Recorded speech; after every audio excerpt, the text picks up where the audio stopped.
I don't even know where the negotiation will go, because even if it's negotiated, it is the National Assembly that will now make a law to review this one. This one has expired on the 23rd of April. And therefore, I'm suggesting that either this Senate can come under private bill, or the executive should, as required by law, bring an act. A bill. A bill. So this is them still discussing that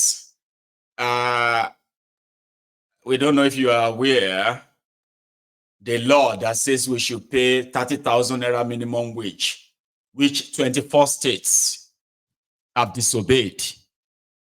Okay, 24 states in Nigeria. There are states in Nigeria that are still paying workers in their own states.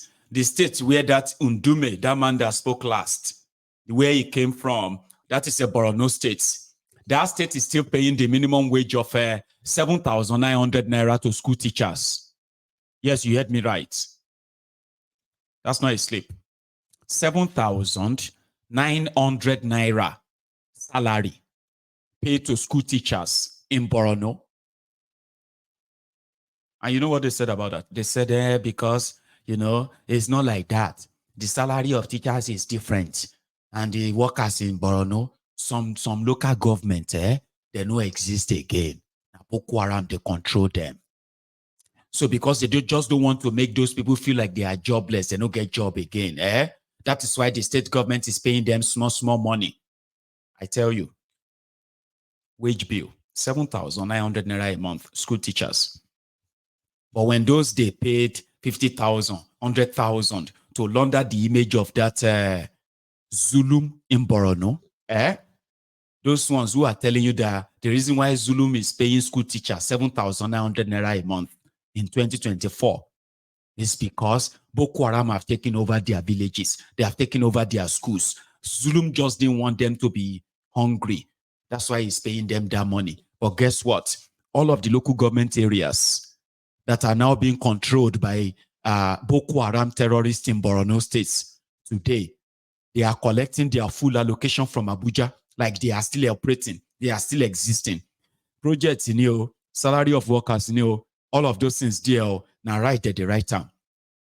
There's no documentation for them anymore. Just collect the money and tell the people, we are buying them bag of rice now. Can you not see the video of them sharing rice? Have you not seen the new houses they just built for refugees? Come on, don't stop asking all those questions, Jari. The man is doing his best to help the people there. A dysfunctional society. That's where that guy came from. All right. However, they believe that even if Tifnubu says he's going to pay you 60,000, it will still need to go and make a bill to make it law, even though people want to follow it. But yeah, let's just make it law.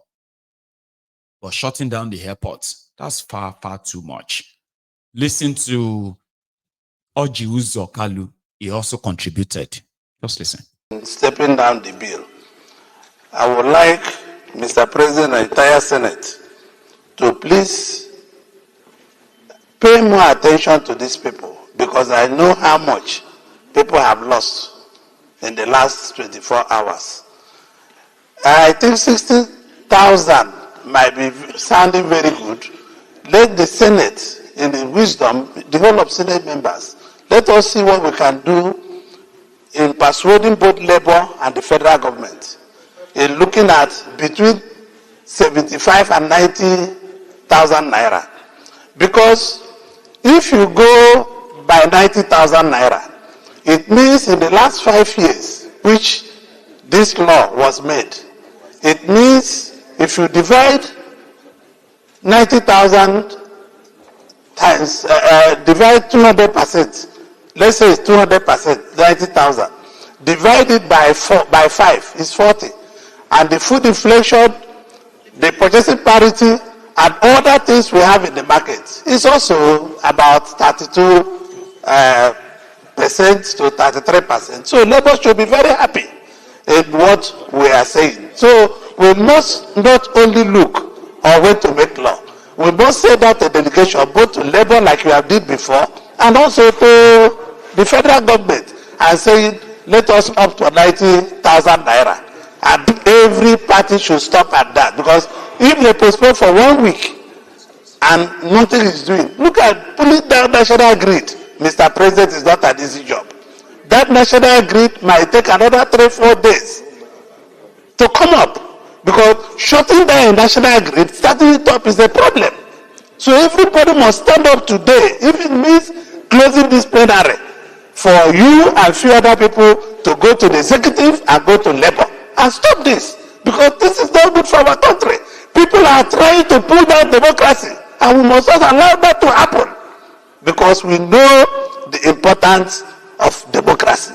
So labor must be cautioned, and the federal government also must be cautioned to be encouraged to be able to come to a common ground with labor. We cannot just wait and wait. So my submission is that 90,000 naira is about 40% increment in the labor something. It's not bad. It's going to be difficult for some private sectors to pay, but we just have to bear the bill. Thank you, Mr. President, for the opportunity. So even mentioning an amount is as if we are debating. There is a tripartite committee set up by the federal government with the TUC, NLC, and they are discussing. And what they have just done now is to resume the negotiations. A lot of variables will be taken into consideration before they arrive at any particular figure. Just by way of information, the Senate leadership, in combination with the House leadership, myself in attendance, the Right Honorable Speaker Tajuddin in attendance, we met with both sectors. We met with organized labor, the TUC, the NLC. We met with the Secretary to Government of the Federation, Minister of Finance, and all those, including the head of service. And we met for over 5 hours to see whether we could come into this resolution that they have arrived at now: suspend the strike, resume negotiations. So let us not debate much. Let us give them the opportunity to resume negotiations. Nuisance, Lele. Are you following? Yeah, that's how they are dropping the number. Oju Zokalu even tried to do an economic calculation. You see, when you divide, I'm thinking 95,000, 90,000. And if you divide 90,000 by 4 of this thing, you see, it's 33% because of food. He dropped all those nonsense jargons just to say 90,000. It's not bad. Even though some organized private sectors they may find it difficult, but let us find a way around it and pay 90,000. In Nigeria, the money is sounding so big. Nigerians have been so browbeaten. They have been so psychologically assaulted that everyone that is hearing 400,000, 500,000, they are just automatically like, hey, 500,000, Abba. Maybe you should just take 70. Take 70. A bag of rice is going for 100,000 soon.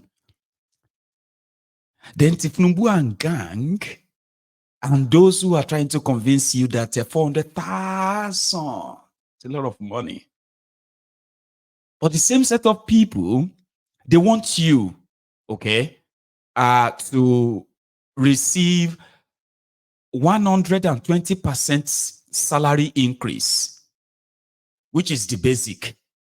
At the end of the day, maybe those of you are earning 100,000, 200,000 salary. So with these arrangements, what you are going to get extra is probably going to be 30,000, 40,000 too. So it's going to be like 100,000 salary. You are now going to be earning 130,000. But that's going to be like 100% or 120. No, that's not you. But basic SHA, 30,000 to 70,000, that's 120%, Abi. Or you are going to go to the world where your own food inflation is about 400%. A bag of rice that jumped from 35,000 was once 7,000. Now it is over 85,000.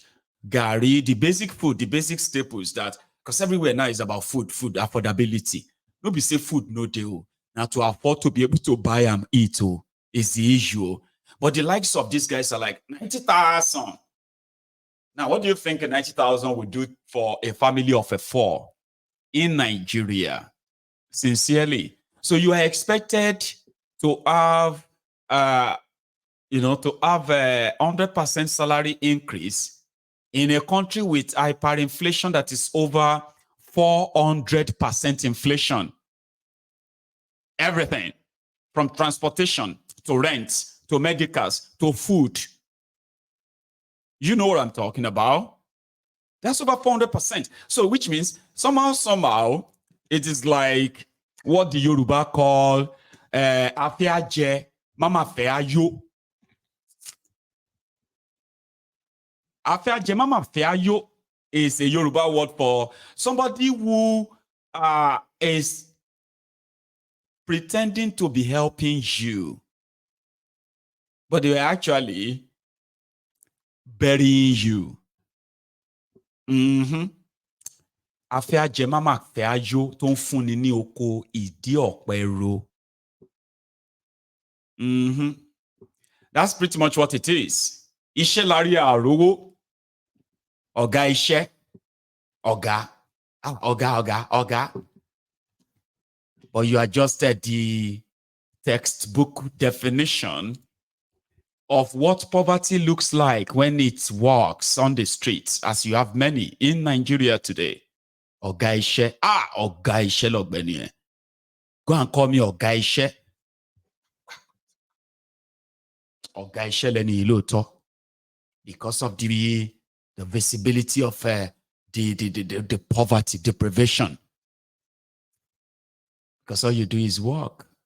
And what you take, your take-home pay can't take you home. But that's their own modus operandi. 90,000. That's a lot of money. 90,000. Guess how much is 90,000 in Nigeria? Guess. Well, you don't have to guess. Just divide the 90,000 by 1,500 naira.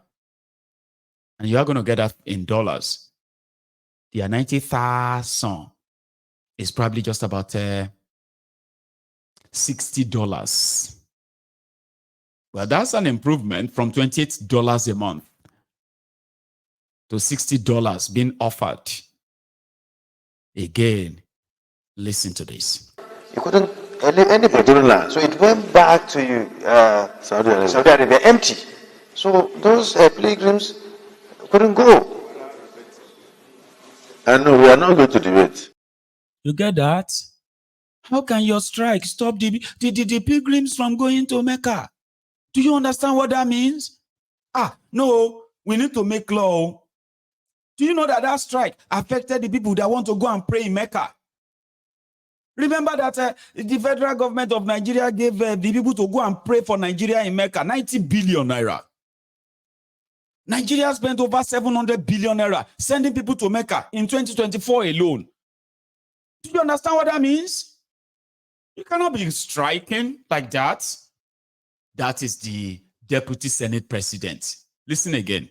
You couldn't leave anybody. So it went back to Saudi Arabia empty. So those pilgrims couldn't go. And no, we are not going to debate. But no, we are not. Please, let's not debate. But I understand that even children that were taking WAEC ICT examination were pushed out of their examination halls. And WAEC is a West African event. It is not a Nigerian event. That means that those children will have to wait for another 1 year before they can go and take another WAEC exam. So there are so many things involved in what is going on. So my personal opinion would be that we thank them for agreeing to go back to the negotiation table. We urge the federal government to expedite action on negotiations in order to arrive at something that is acceptable, at least acceptable to both parties, or something that is reasonably acceptable to both parties. And then immediately thereafter, since the last minimum wage has expired, as an act of parliament, they should immediately send us an executive bill for us to commence work. It is when we are doing our work with the next executive bill that we will. So talking about the executive bill, the former rubber stamp, the former Senate President, the rubber stamp Lawan, also added his own voice. And it's not just the people that wanted to go back to Mecca that the plane that was supposed to take them flew back empty. That is actually a threat against the national. It is a threat against the national security. Yeah, that's a serious sin. Okay. However, they want the Tifnumbo gang to send them a bill. Okay, a bill of, we have now agreed that we are going to pay them 70,500 naira as an act of parliament. But that is not the only solution. We need to make laws to stop the workers from shutting down national grid. Because if they shut it down like this, it can take up to 4 days to wake up again. We need to stop them from shutting down the airports. People who won't go Mecca cannot be stopped from going to their Mecca because some of you are not being well paid. So if you are a government worker working at the airport, you need to resume that day by law. You have to be there. You cannot disrupt the lives of those who would like to live like what you are facing in Nigeria is not happening. Don't interrupt us. Now listen to the rubber stamp Lawan, the thief. Look at his face very well when I play this video. You see this thief that you are going to see on your screen now is the guy that collected $30 million. Hang on. 14.5 and then 25. Yeah. $30 million bribe from Bokwari's government and Emefiole's central bank in order to legitimize the illegality of printing money without the Senate approval, without the approval of the National Assembly. Bokwari printed 27.4 trillion naira in 8 years without the approval of the National Assembly. Then 4 days before Bokwari will hand over to Tifnumbu, the Senate of Nigeria met and they passed a bill that says Bokwari requested approval for all those money printed from the National Assembly. Yes, that happened.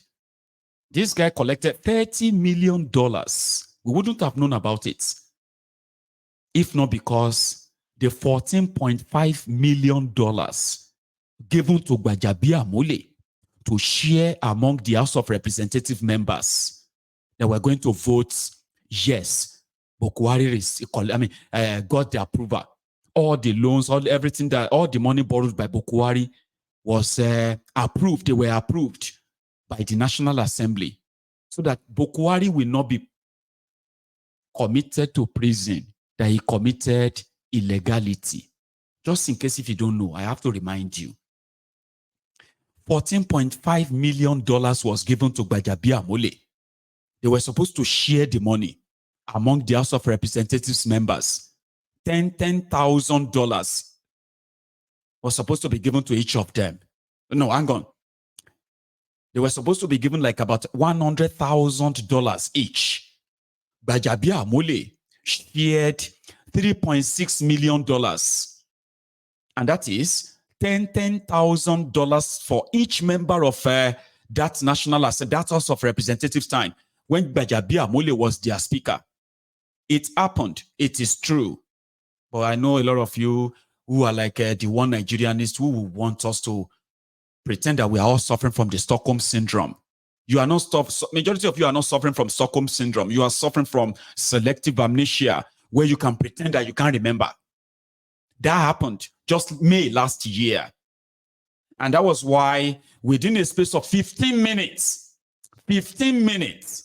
the National Assembly, under that rubber stamp Lawan, they deliberated on trillions of naira that Bukwari printed.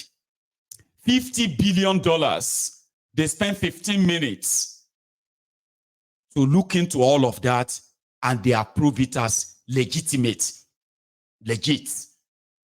because they were bribed, they were given money. The guy is back. He never contested for the primary election from the Yobe state he came from. He never contested the primary election for the Senate. But the Nigerian Supreme Court of Injustice rewarded him with the tickets. So he's back as the member of the Nigerian Senate, and he has something to say about this minimum wage. Do you want to listen? Just a quick one. Mr. President, I think the issue is whether we debate this or not. Shouldn't be our main focus. I believe that the negotiations will hold between now and the next 1 week, and you still have some role to play as our leaders in this.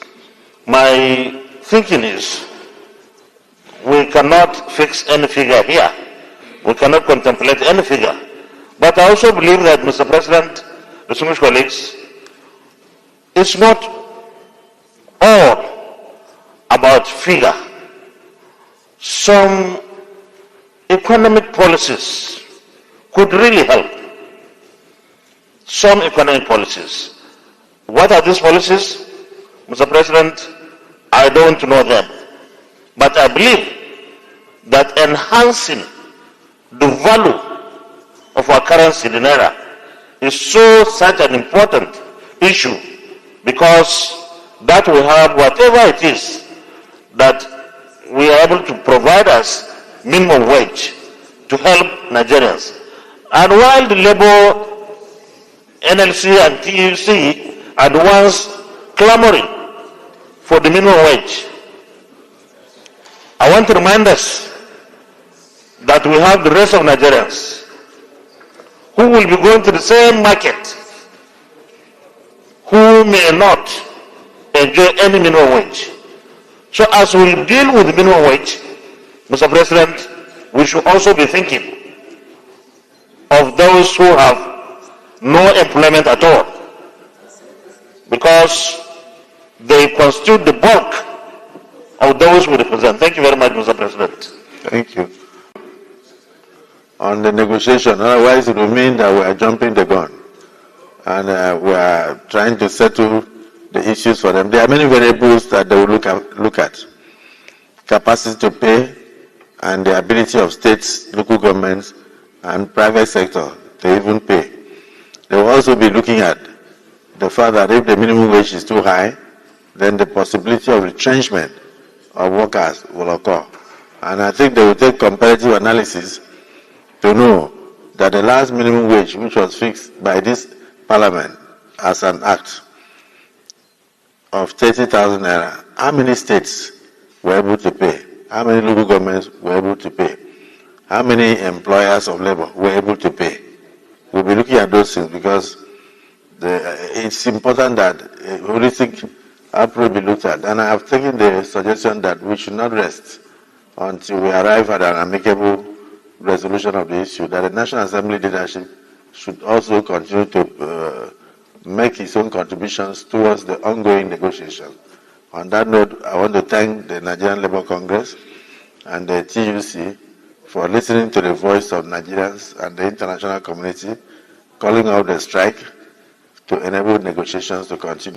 Nuisance lele. again, the reason why I am giving you the backstories of these guys is just to help you understand that person on your screen. Not just a Nigerian politician that is corrupt. You need to understand what they did. So that when you are watching them, you are not looking at somebody who is pretending to have a solution. He doesn't. He's a chancer.